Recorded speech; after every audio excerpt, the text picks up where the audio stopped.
We do have a short time available for questions. There are only 3 rules. The first one is I'm going to take 2 banks of 3 questions, so we'll get 6 questions in total. So don't take a chance unless it's going to be a good one. That's no, not really.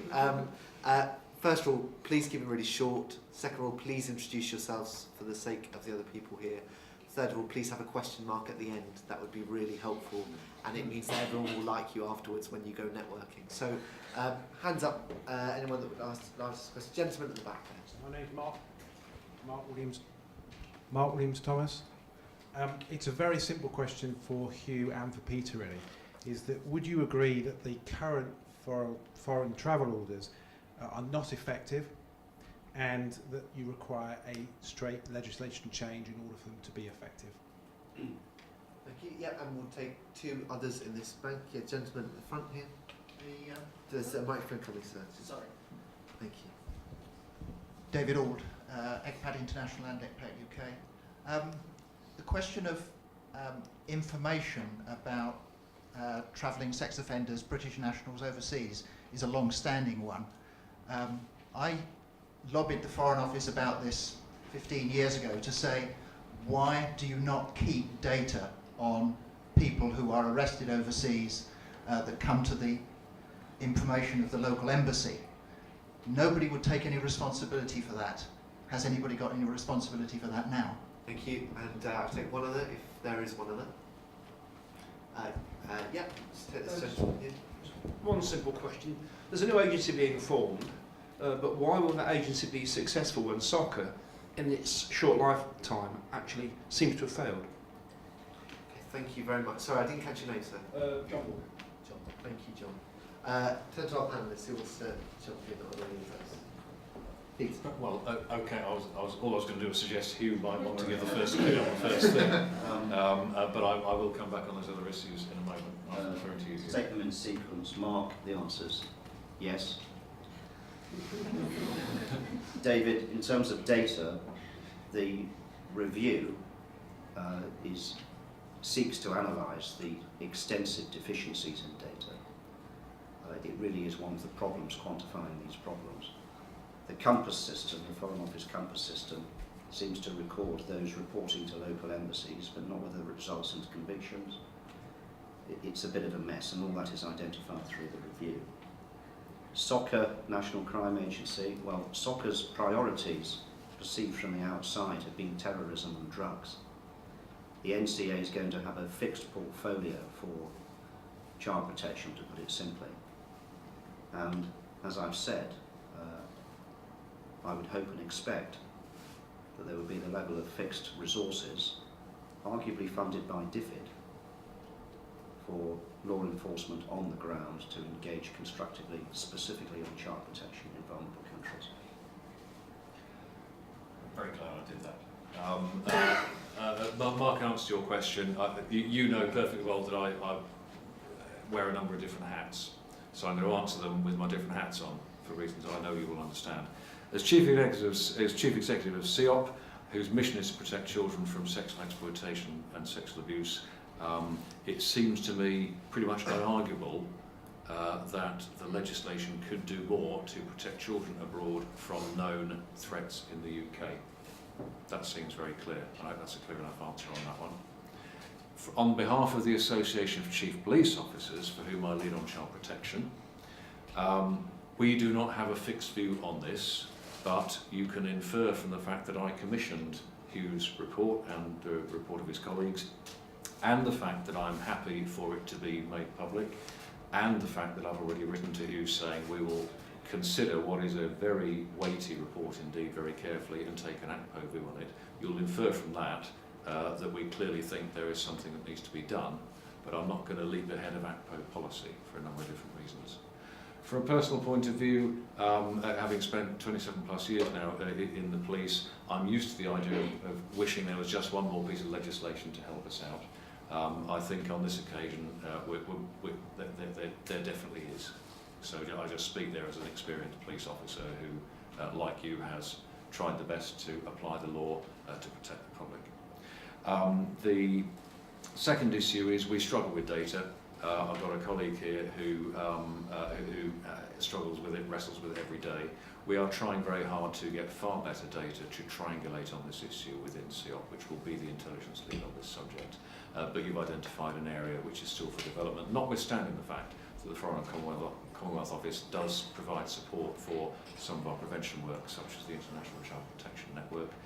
On the subject of the National Crime Agency, in brief, I believe it will do a much better job. There are already things I could point to. For example, I believe there will shortly be a UK law enforcement representative abroad whose job is particularly to tackle child sexual exploitation, working for the National Crime Agency, not just working for CEOP. There are many other examples, and whatever your views are about what's happened before, personally, I'm telling you, I have confidence in the future, and I think you should too. Thank you, Bart. David, very interesting question on the data collection. I think if you look at some of the parliamentary questions that have been tabled, particularly to support the review documents, very clear, embarrassingly, that most ministers will say there is no centrally collected data. And I don't know how long this is going to carry on. I do look at our chair to see how can we convince the parliamentarians that this is something that needs to be done if we're going to look at effective policing as well as policies. Thank you. I'm going to take 3 more questions.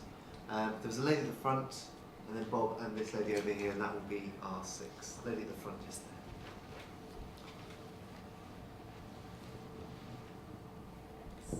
Alice Maychick from ECPAT UK. I just wanted to ask Simon a question, because you mentioned the mega events, which I really like that phrase as well. Is there anything in particular that ABTA or Travel Life, or indeed other travel industries partners that you know about, are going to be doing to make sure that child protection is at the forefront during these next mega events? So, for example, ECPAT's been working with our international partners coming up to Brazil, World Cup 2014 and Olympics 2016.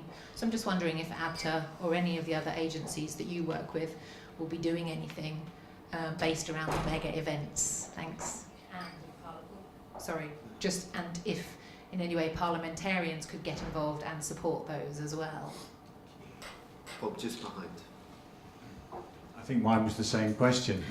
We know that Brazil has certain parts of Brazil a reputation for substantial levels of sex tourism involving children, and we have these 2 mega events coming up. Is there an international effort? Are the Brazilians fully cooperative? Potential is managed and protected against, such as child exploitation issues associated with these events.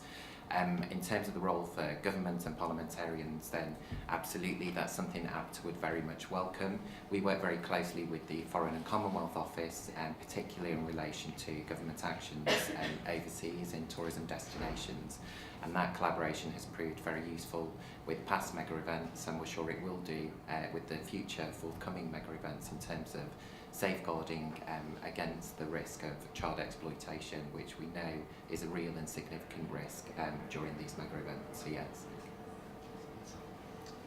Thank you. Yeah, I think I'll probably just tackle the last question about whether the law is adequate. Surprisingly enough, the criminal code really built in a different era around protecting children is reasonably resilient in the UK. But there are, as always, areas where there are gaps. The biggest one we see is where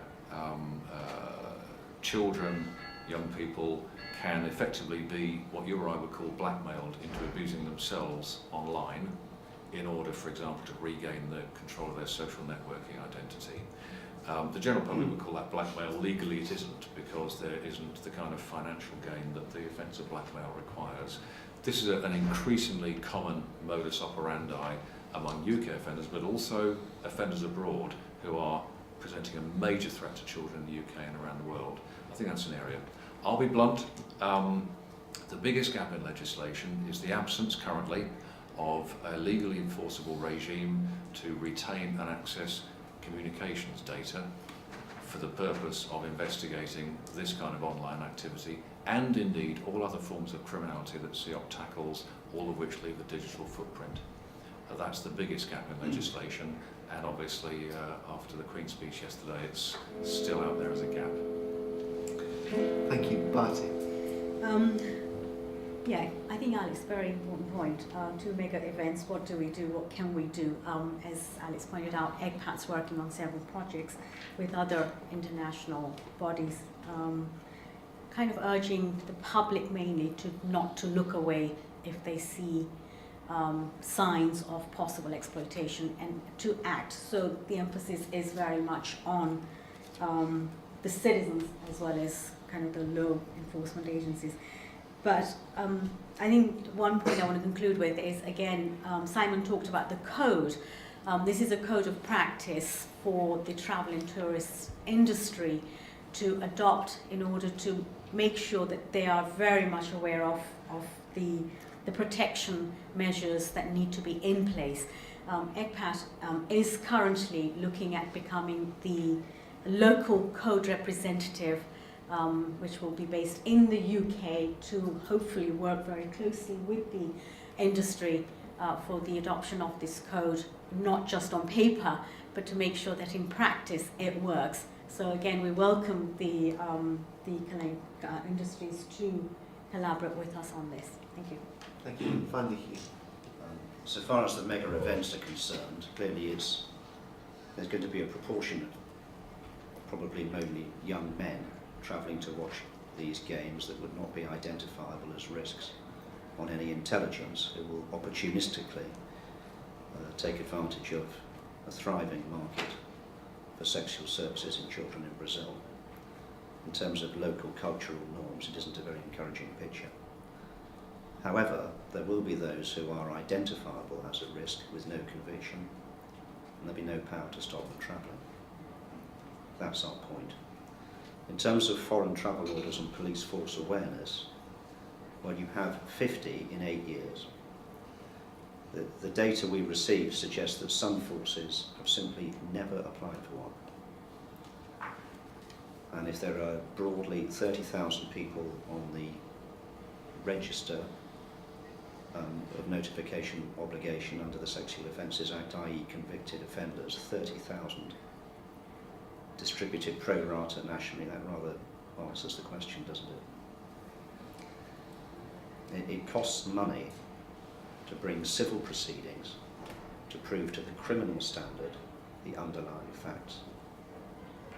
And there's other questions there as to that procedure, who bears the cost, and what the standard of proof should be of underlying facts as opposed to the standard to prove the risk. All in the report. Drink lots of black coffee first. I'm sure lots were drunk in the preparation of it as well, so thank you so much. Just a word briefly before we finish and go into networking. Obviously this is a joint event hosted with the British group of the Interparliamentary Union, which exists to underline Parliament's key role in foreign policy and Britain's foreign relations, and I think you'll agree it's a very appropriate setting for us to be discussing these issues. Thank you to EGPAT UK and our panellists today. My hope obviously is that this will serve as a fantastic starting point for many people here in Westminster who have joined us today to get their teeth into this issue, which is vitally important and certainly ahead of May's report, the review, the ACPO that obviously Hugh and Peter have both been involved with. So can I just ask you once more to thank our panellists, and we'll move into that.